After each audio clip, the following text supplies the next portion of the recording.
All right, does this work? Yes.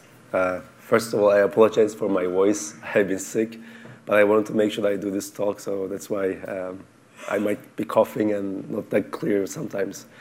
It's funny because I was supposed to do this talk with my coworker, Chris Bacon, who also got sick last week, and he couldn't make it. And I told him I'll do this talk, and then on Sunday I started getting sick, and I'm still sick, which doesn't happen that often actually. I usually get over it like after a couple of days. But anyway, I'm here. My name is Mete Atamel. I'm a developer advocate at Google, based in London. The talk is already on speaker deck, so if you want to get the talk, it's already there. This is the QR code for that. The demos that I'm going to show, they're already on GitHub as a Knative tutorial that I keep updating. And I'm actually going to use that tutorial today as well as a cheat sheet, as I want to show you some of the stuff. So everything about the talk is there. I'm also going to share the links of these at the end of the talk. So if you want to get access to them, feel free. And also, this is my Twitter. I will be talking about Knative quite a lot this year. So if you want to keep up to date with Knative, feel free to follow me. All right. Oh, by the way, we have a Google booth here, as you might have seen. And then we have a few Googlers speaking. So today I'm speaking at this time. And then John Skeet is going to be speaking tomorrow morning and in the afternoon. And Simon, he's going to talk about Open Census, which is an open source distributed tracing, monitoring kind of framework. So feel free to attend them if you like. All right, so let's do a Knative introduction. It's the things that we are talking is getting like at higher and higher level. When I started working at Google 3 years ago, I was talking about containers. What are containers? How do you take your application and containerize it? That kind of stuff. Then 2 years ago, I started talking about Kubernetes. So how do you run your containers? How do you make sure that they're scheduled properly using Kubernetes and all that kind of topics? Last year, it ended up being Istio. So it was more about, I have my containers running, and I have a lot of them. So how do I manage the traffic of all those containers? So that's what Istio helps with. And this year, it's Knative, which is a serverless framework that's built on top of all Kubernetes and Istio. So I like the fact that we started with very basic, like containers, very low level. From there, we are working all the way up to serverless now, which is great to see. So what is Knative? Anyone here used or heard of Knative?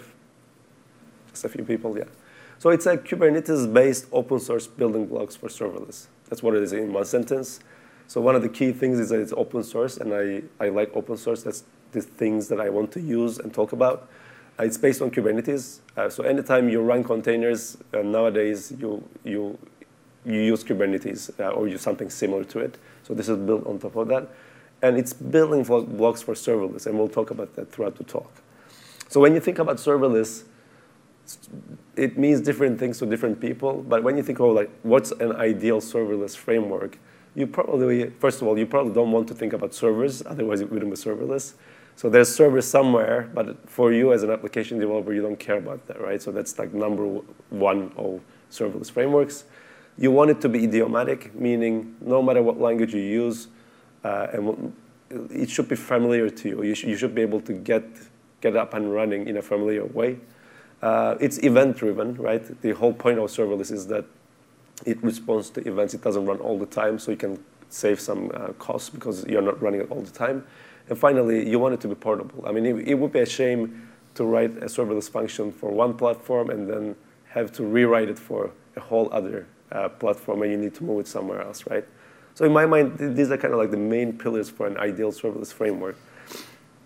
And when you look at containerized world, Kubernetes kind of changed the way we think about running containers.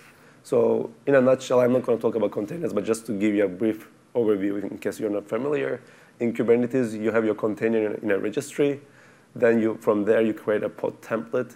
And then a pod template is basically a single container or multiple containers put together. And then from then on, you tell Kubernetes what you want to be true. In this case, for example, we are saying I want 3 replicas. And then Kubernetes will create 3 pods. It will take care of scheduling them onto the nodes. And it will make sure that they're running. If any of the nodes go down, Kubernetes will make sure that new pods are created. And if you want to expose the pods to the outside world, there's a service for that that people can get to your pods using the service. So this is the world of Kubernetes, and it kind of, you tell it what you want to be true, and Kubernetes makes it true without you having to worry about it. And that's why people like Kubernetes. So when you look at it, application developers, they want serverless because we don't want to think about infrastructure. We want to just solve the problems that we want to solve. On the other hand, operators, they like Kubernetes because it basically gives them templates and it gives them a way to express what should happen. And Kubernetes helps operators to make sure that that happens. So there's these two distinct worlds. And in my mind, Knative kind of brings them all together. So it brings like the appeal of serverless to the infrastructure ease that comes with Kubernetes. So what is Knative? It's an open source project on GitHub. It came from Google's learnings, but Google is not the only company contributing to it. So there's a bunch of other companies that's also working on Knative. It's a set of components. So it has three main components: serving, eventing, and build that we'll talk about. And you can think of these as like the ingredients for building a serverless framework. So if you want to do serverless on Kubernetes, it gives you these building blocks to do that. So that's what Knative is. All right, and the stack of Knative kind of looks like this. So as I mentioned, it runs on Kubernetes.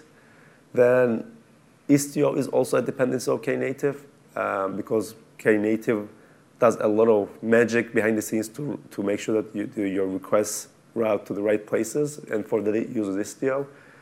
Some people, including myself, think that Istio is quite a big dependency for Knative because Istio is like kind of heavy, but it's there for now. Maybe it won't be there later. I don't know.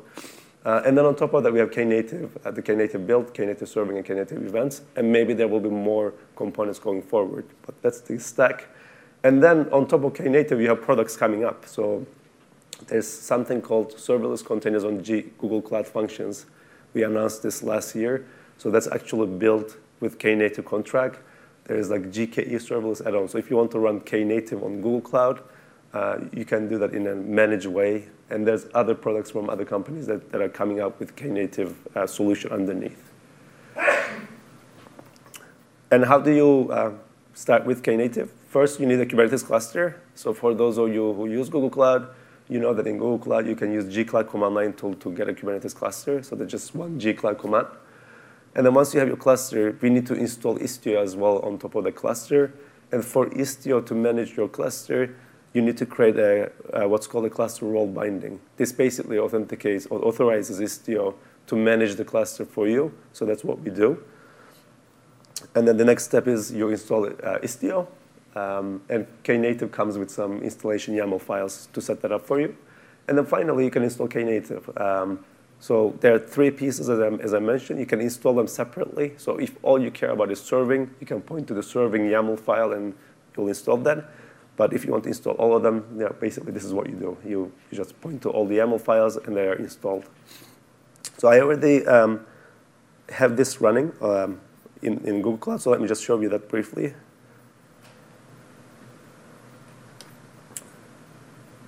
So this is Google Cloud Console, and if you look at under Kubernetes engine, I have this Knative 2 cluster in Europe. It's already running.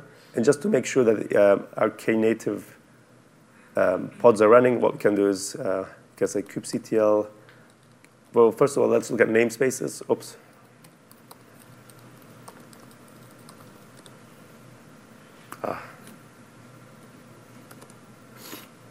So if you look at the namespaces, we have the default Kubernetes namespace. The Istio system is for Istio stuff. And then the other Knative build, eventing, monitoring, serving, and sources are for Knative. Let's just double check that, for example, for serving that we're going to talk about next. Let's look at the pods there.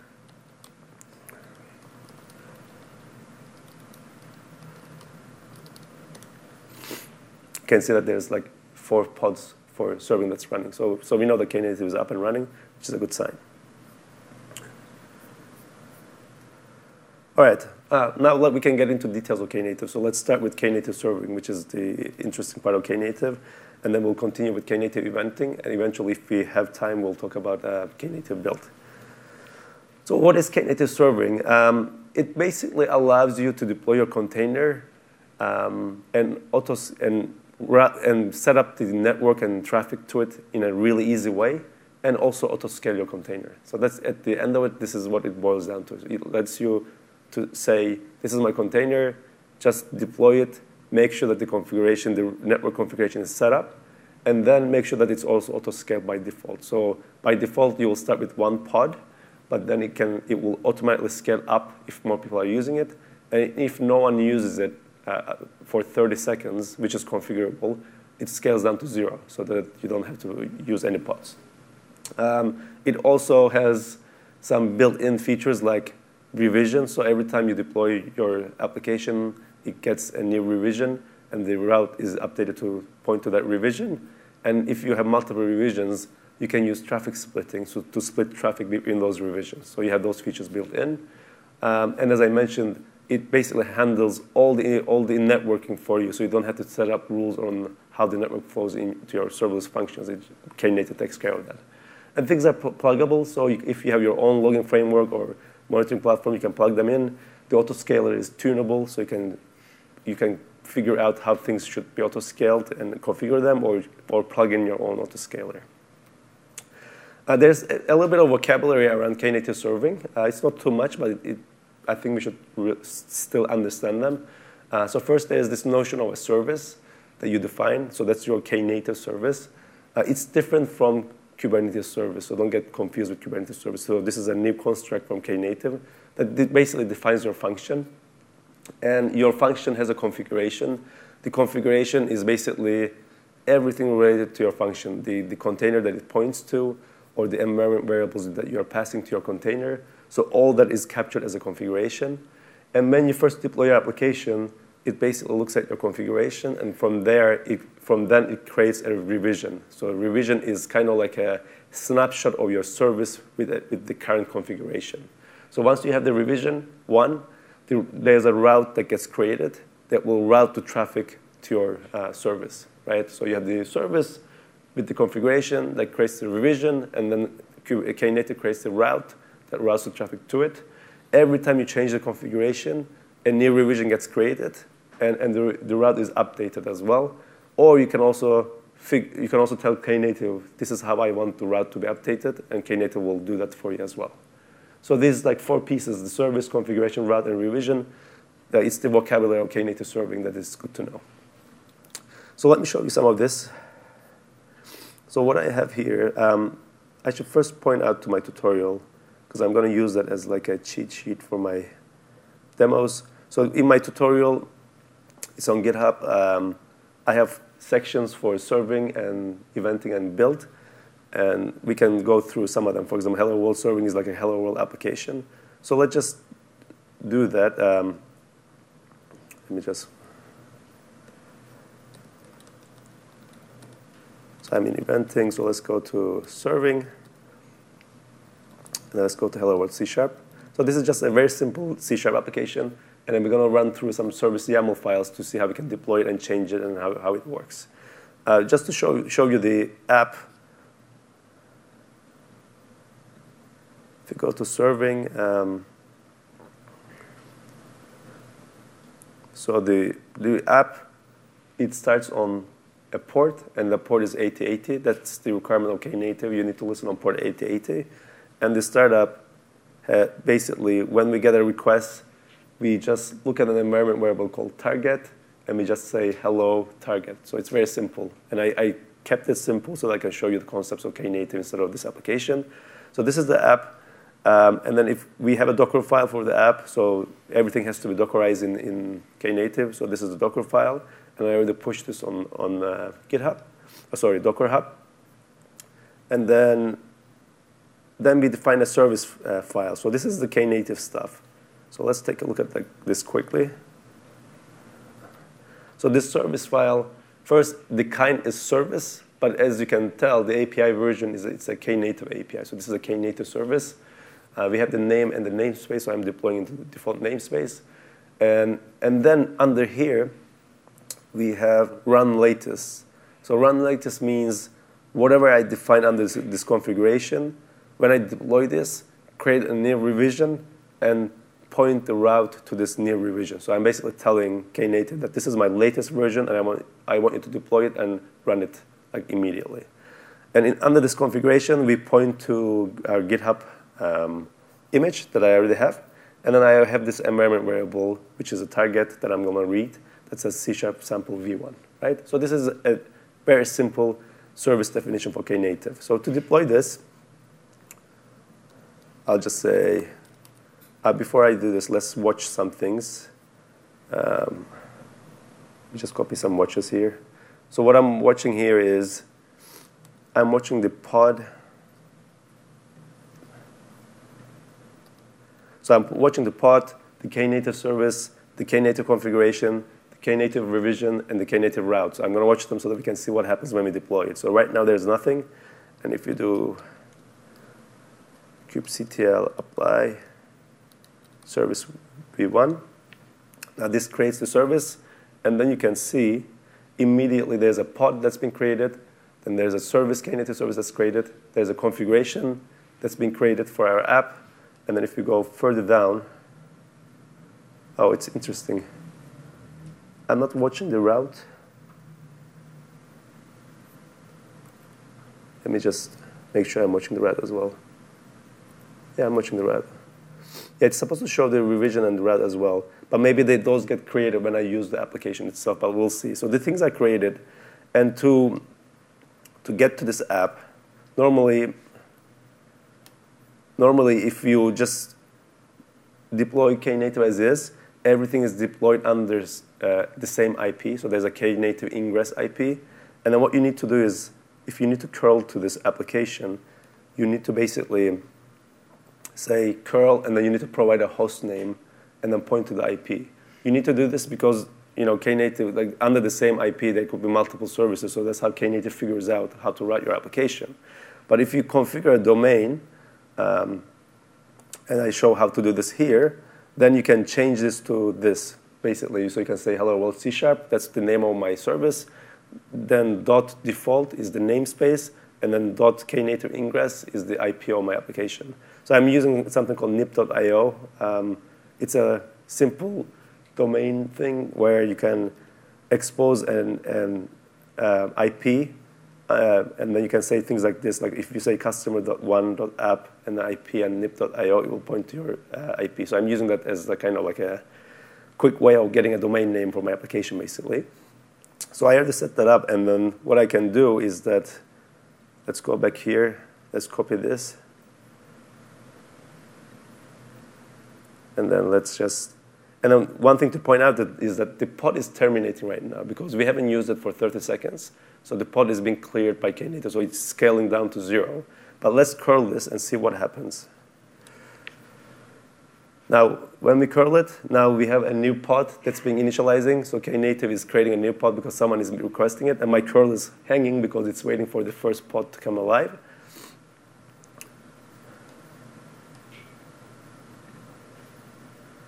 And within a few seconds, hopefully.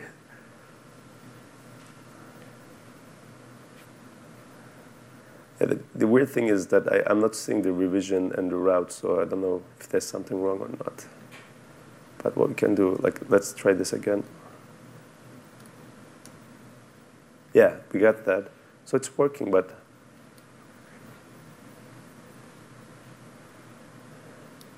so let me see if there's a kubectl get route.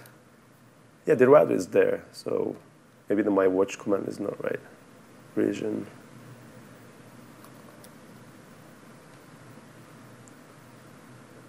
Yeah, but anyway, like you see it, that we basically created the pod, and now we can serve it. The next thing that I want to show you is that if you change any of the configuration, Knative will update your app automatically. So let's just take a look at one.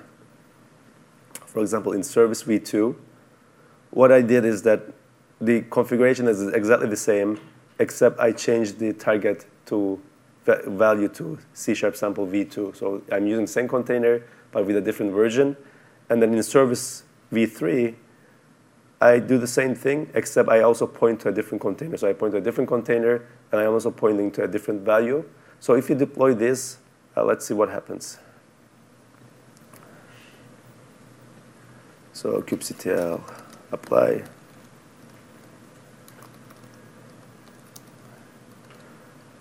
So this is configured, and then you can see that a new pod is created. Now it's 002. And for some reason, we are not seeing the routes. I don't know why, but you would also see a new revision and the route pointing to the new revision. And then if you do the curl again, now you get hello C# sample v2 because it's reading the new environment variable. Now if we apply service v3, this is the one with the different container. That's also creating a new pods. So pod is initializing. And then once it's running, if you do a curl, now it says by C# because it's using a different code, right? So you can see that things are updated pretty quickly. And as soon as you change something, it just routes to the new version. You can also do traffic splitting. So let's say you have a new version that you deployed or you want to deploy and an existing version, and you want to split the traffic. You can do that like this. So in here, I have 2 revisions. So at the top, I define 2 revisions. I say this is revision 001. And then the other one is called revision 004. Actually, 4 doesn't exist yet because we have 0, 1, and 3. 4 is the one that we're going to deploy. I find this a little bit weird that you can refer to revisions that don't exist yet. But I think they might change this in the future. But the configuration under here, it points to the same container, but the value is v4. So this is the new thing that will be deployed.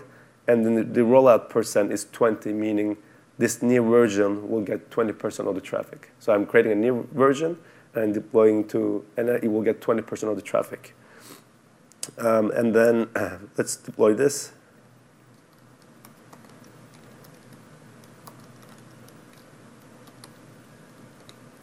So this is configured. And then to make sure that we can see this change, let's use a curl command that sends some requests. So I have this here. So let's just copy this one.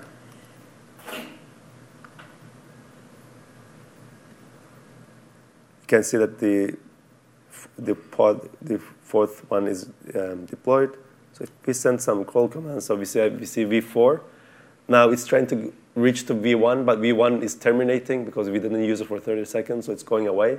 But once it comes back, we should see v1, and now it's v1, and then once in a while, like roughly 20% of the time, hopefully, it should be v4. Sometimes it's not 20%.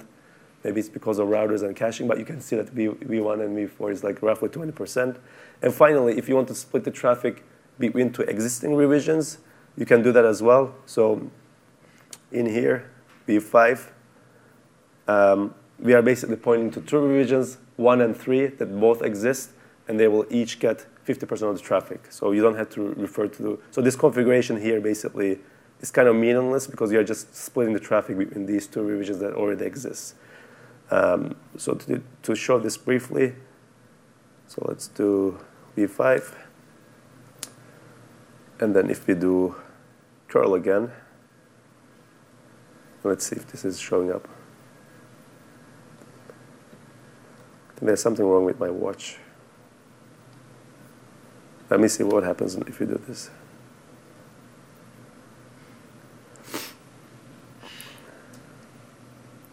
V1, I think my 1 and 3, it's supposed to be 50%, but something is being cached somewhere. But roughly, it seems like it's like 50%. You can also integrate Knative, like serving. If you have a Knative service, you can use it in some other services. For example, Twilio. Anyone use Twilio here? Yes? So in Twilio, it's very cool. You can get a phone number, and you can have voice and SMS webhooks to that. So what we can do, so I have my Twilio phone number here. This is my number. If anyone, by the way, wants to send a text, feel free. I will also send a text to myself. But what I did here is that under messaging, I said, if an SMS message comes into my application, call this endpoint. And it says Twilio C# default and points to my Knative service. So an SMS comes in, and then it will go to my Knative service. Let me just deploy this. Well, let me show you the code, and then we can deploy it.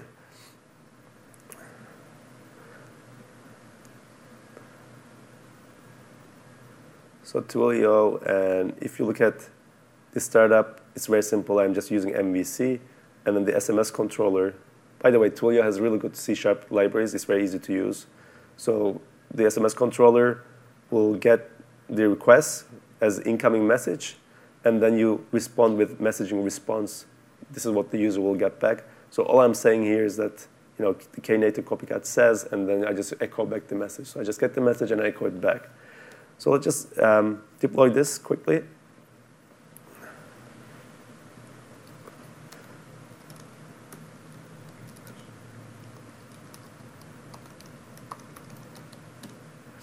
And then if we do kubectl get Knative service, you can see that Twilio is there.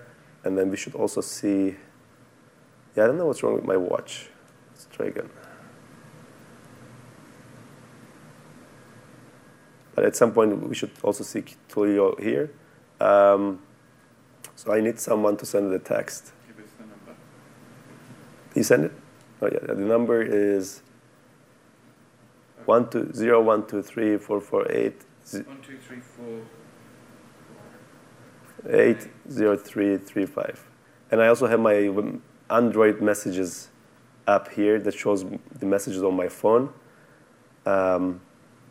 So here, I don't know if you can see this, but I did some run. But let's just say, hello, today is what, Thursday, right? On Thursday.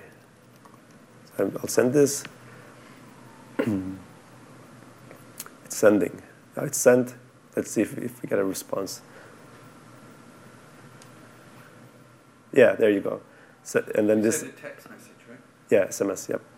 The Knative copycat says hello on Thursday. So it went to Twilio. Twilio called the webhook, and webhook called our Knative service. And we should actually see here, if we do get pods, you see that Twilio pod is up and running, right? All right, so that's eventing in a nutshell. Serving in a nutshell. Next, let's talk about eventing. Sorry, can I ask a question? Sure. What sort of C# project have you got there to set up that? Is it like a console application? For Twilio? No, just like the whole thing? serving. Oh, I just had a .NET new empty web application, and then I just add in stuff as I need it, like MVC and things like that. You NuGet packages isn't for that? No, I mean, you don't need, I think you just need like ASP.NET MVC if you want to use MVC. But it's basically pretty much like an empty MVC or project. And I can debug locally as I could? Oh, yeah. In Visual Studio, you can attach to a running app, and then you can debug it, yeah. Okay, Yep. Is that in the tutorial part? Yeah, I explained. Kind of like the magic. Yeah. So if we look at your tutorial, that will show us.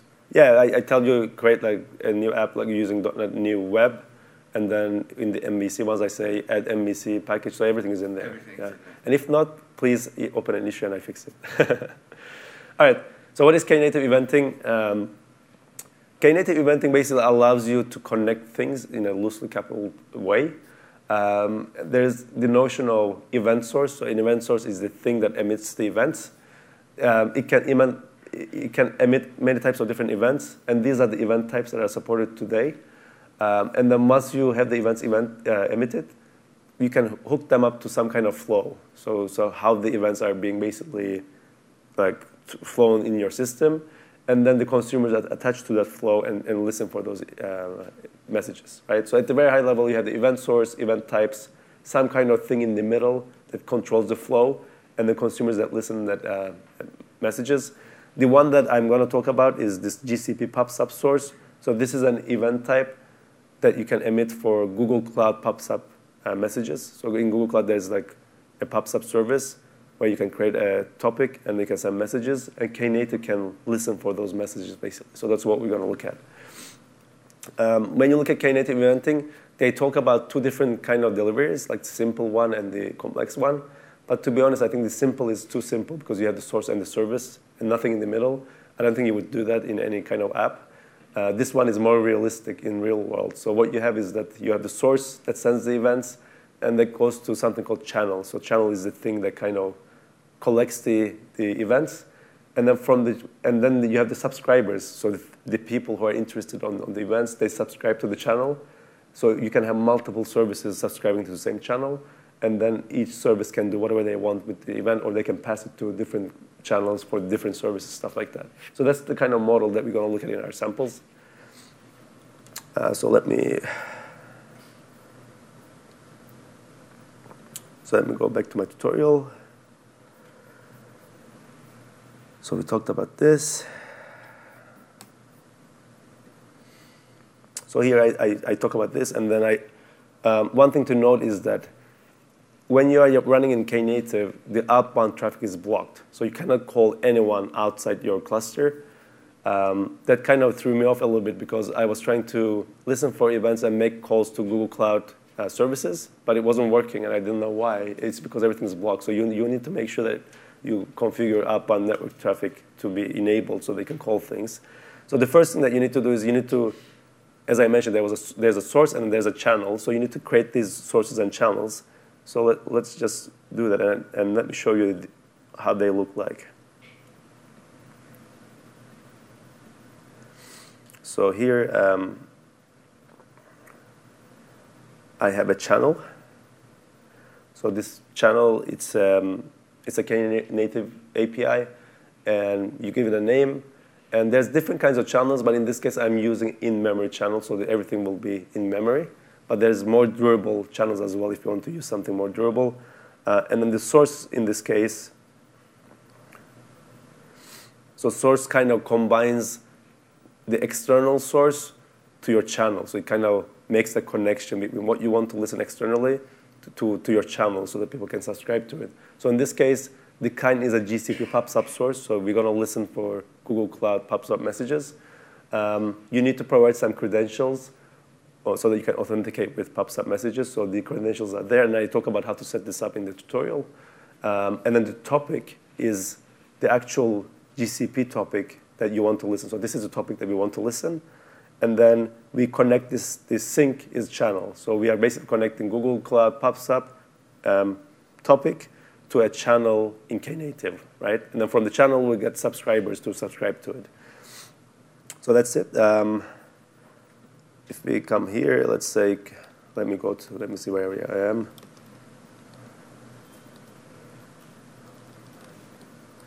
Eventing. So let's say kubectl apply. Let's create the channel first. Oop. I forgot the -f. So that's channel. Channel is created. And then kubectl apply subscription. Oops, sorry. I don't want that. Let me delete that. All right. kubectl apply and GCP. Yeah, the source. So the source is created. The channel is created. So now we can listen messages. But we need a subscriber to that, right? So for the subscriber, I have something called message dumper C#. So what it does is that it will subscribe to this channel. It will get the message, and it will just log it out, right? It's very simple. But let's take a look at that.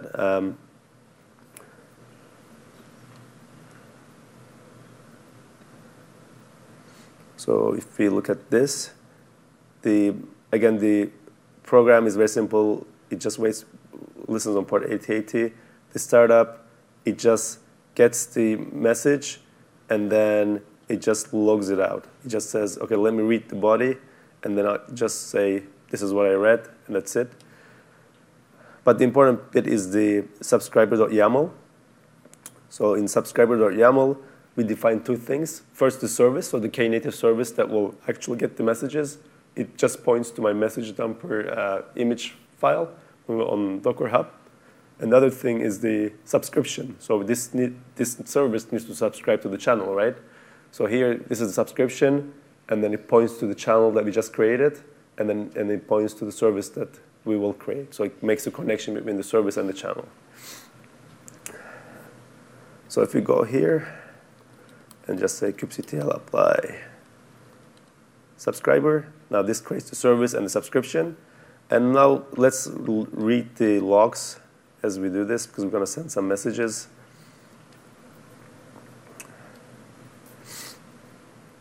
So first, if we look at the pods, you see that the pod is already created for my message dumper. But then if we follow the logs, I need to change the pod ID.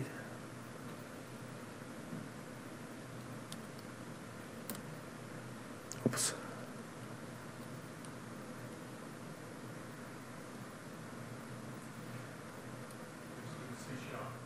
Oh, yeah, sorry about that. But then I need to, let's see, get pod, yeah. Okay, let's do this. I just copied the whole thing.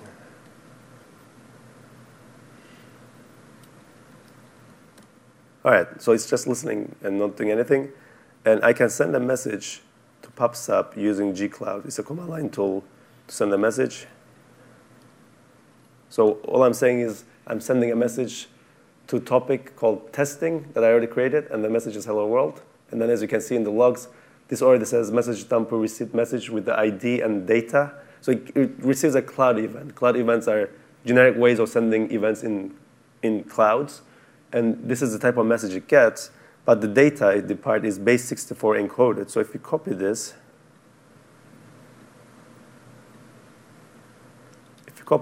and then just say echo this, and then base 64, I think it's -d.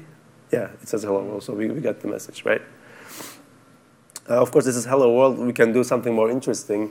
So what I did is that in Google Cloud, there's something called cloud storage, where you can store any kind of files in a bucket. And then you can also enable PubSub messages on the bucket, meaning when you do something in the bucket, like add an object or delete an object, it can emit a PubSub message.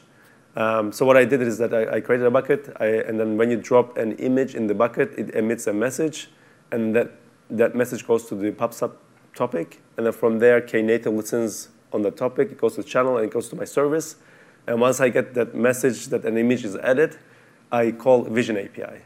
Vision API, it's a machine learning API in Google Cloud, where you can do analysis on the image, like machine learning analysis, and analyze the message. So let's see how the workflow works. Let me show you the code first.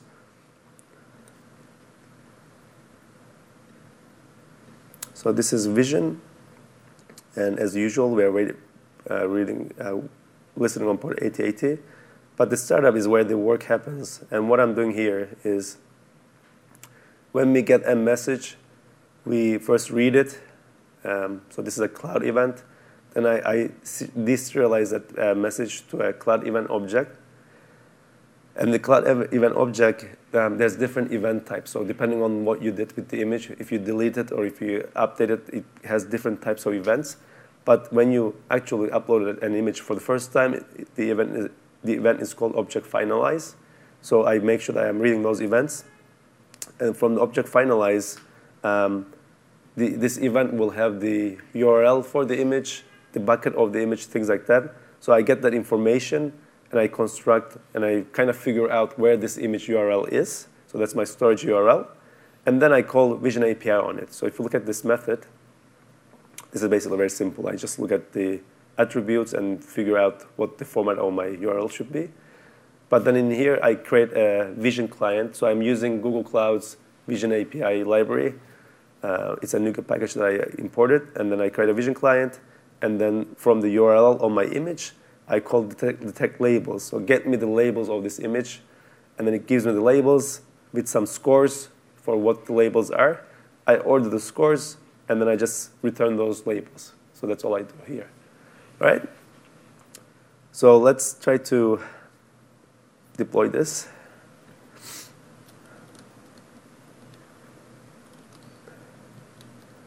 All right, so first I have a couple of images. Let's look at one. Does anyone know where this is? No? Any guesses? It's Hawaii? No. No. It's the Ipanema beach in Rio, in Brazil. And yeah, I like this picture a lot in this place, so that's why I'm using it. All right, so what was I going to do? So I have my app. I have my channel and my everything. So all I need to do is create the subscriber. So I'll just kubectl apply subscriber. And then if we look at kubectl get Knative service, you can see that my Vision C# is already there. And then what we can do is, let me go to the, we need to upload the image to bucket. So basically, I should show you here. This is Google Cloud storage. So let's just go there. So this is my Knative bucket in here. So anything I upload here, you can do it from here, or you can do it from command line. Will trigger that message. Let's do it from the command line. So there's a command for this.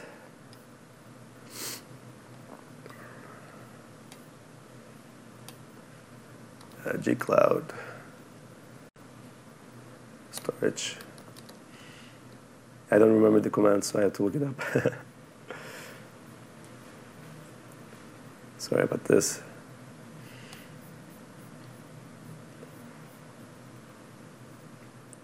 All right, so this is how you copy paste gsutil.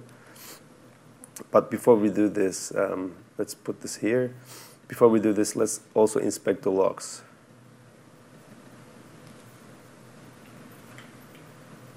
So let's go here and kubectl get pods. You can see that the Vision C# is already there. So let's just replace this pod ID.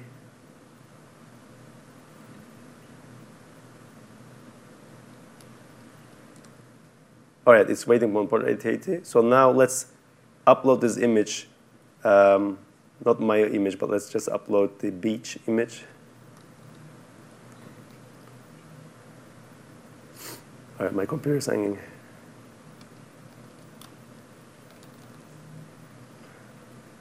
Come on.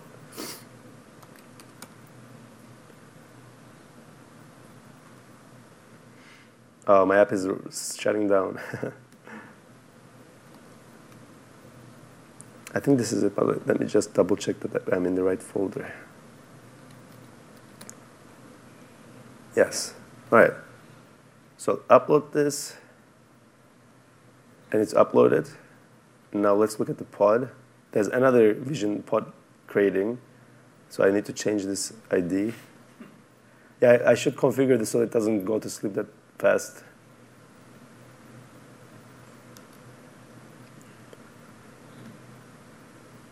All right, and maybe I should send it again. Sometimes it replays the events, but yeah, there we go. So what we got here is that it first logged that it received this content, which is a cloud event. And then from then on, it made the call to Vision API. And then it says, this picture is labeled sky, body of water, sea, nature, coast, water, sunset, horizon, blah, blah, blah. So it made the call to Vision API. So you can see that you can really build like loosely coupled services using this. And it's an open way. So this code I'm showing on Google Cloud, but you don't actually need to run it. You can run it on local Kubernetes cluster or something like that as well. The one thing it didn't say was beach. Yeah, it's funny. And I have one more picture of myself. So let's send that and see what happens.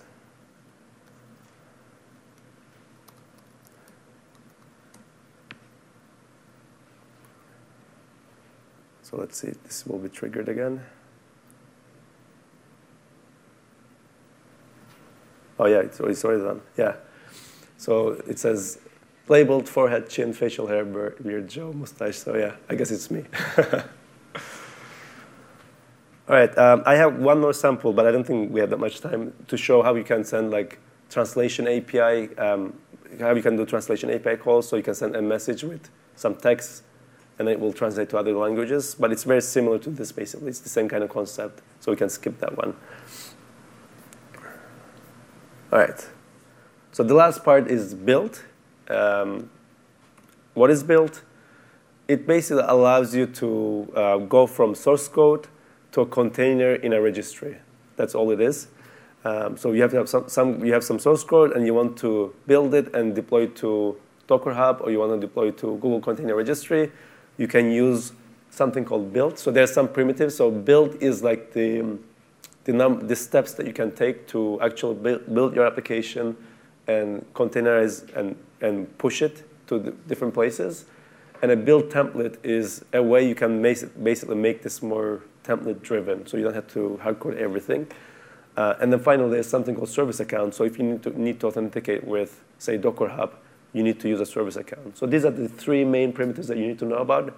There's not much to it, but in the end, it just enables your source code to live in a container and to live in a container registry, and from then on, you can use it in Knative service. Okay? So to show you a quick example of this, for example, I have a YAML file that says, before I explain the YAML file, let me apply it so that it kind of works in the background, and then I can explain it, and then we can come back and see that it actually worked. So what I want to do here, let's go to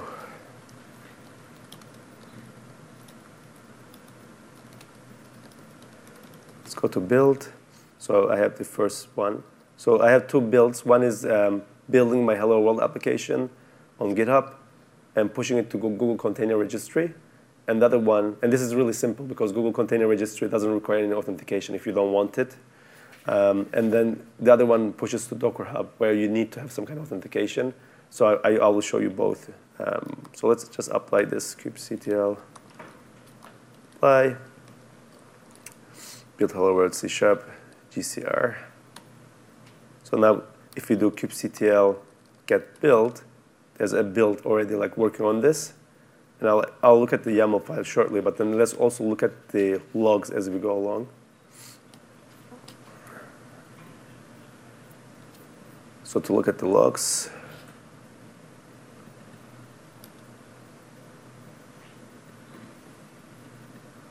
let's say kubectl pods. So this is the pod of the build. So this is the pod that will actually do the work. And then we can change this to that.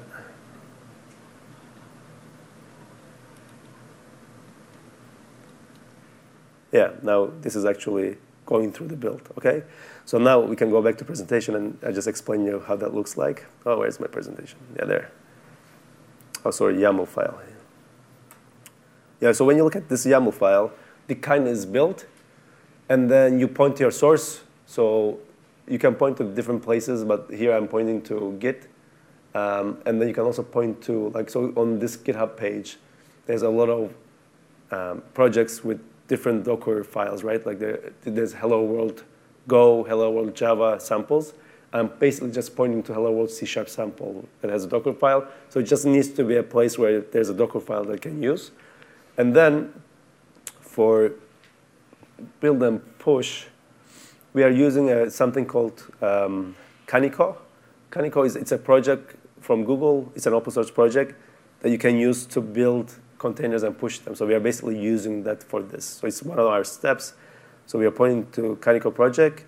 We are pointing, and then we are saying that, okay, copy the Docker file from the source to a workspace in the container, and then put it to this destination. And this destination is Google Container Registry, and this is my project, and this is how I am tagging my container, right? So this is my hello C#, and v1 is my tag. So that's all there is to it. And once this is done, let's see. I think it's done. Let's see look at the little pods. And the pod of the build says completed. And if we come back here and look at the container registry,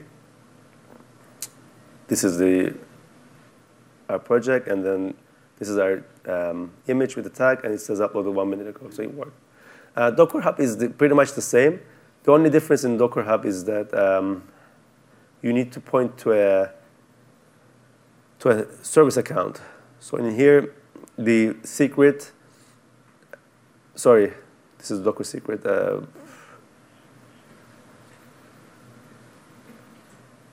So in the build, you do the same way. Everything is the same, except you have a source account named buildbot that I set up with my Docker credentials, and it will use that to authenticate and run. And the instructions of this is on my tutorial as well. All right. I think that's all I have. Yeah, so as I mentioned, the slides and the sources there. github.com/knative is the Knative page. And the way to run Knative on Google Cloud is described here. And then there's something called Serverless add-on that you can get into. It's on alpha or something where you can actually get on alpha and use it on GKE if you want to. And I think we have 5 minutes for questions. So if anyone has any questions, let me know. Yes? Is there any plans on supporting Azure sources like Service Bus, Cosmos DB, that kind of thing? I haven't heard anything yet, but it's open source, so it's totally possible that someone would do it. But I haven't heard any plans on that yet. Yes? This is all marked as V1 Alpha 1. How stable is it, and how suitable is it for production use? No, not for. So the question is like, how stable is it? Because everything seems to be like 0.3 something. Like it's very like experimental. Yeah, it's not that stable. Actually, I just upgraded from 0.2 to 0.3, and a bunch of things changed, and I had to figure it out and change it. Until it reaches 1.0, I wouldn't use it in production. But it's good enough to like try it out and learn about it right now. But I don't think it's production ready yet. Any idea when it might be? I don't know. I don't have any concrete dates. But I mean, they're doing releases every month now, I think. So and a lot of people are contributing to it. So it's moving really fast. So I would say pretty soon, but I don't know any dates. Okay, thank you. Yep. Any other questions? No? Okay, before you go, please rate my talk, because I use that as an indicator of what I should do or shouldn't do. So I would really appreciate that, okay? Thanks very much.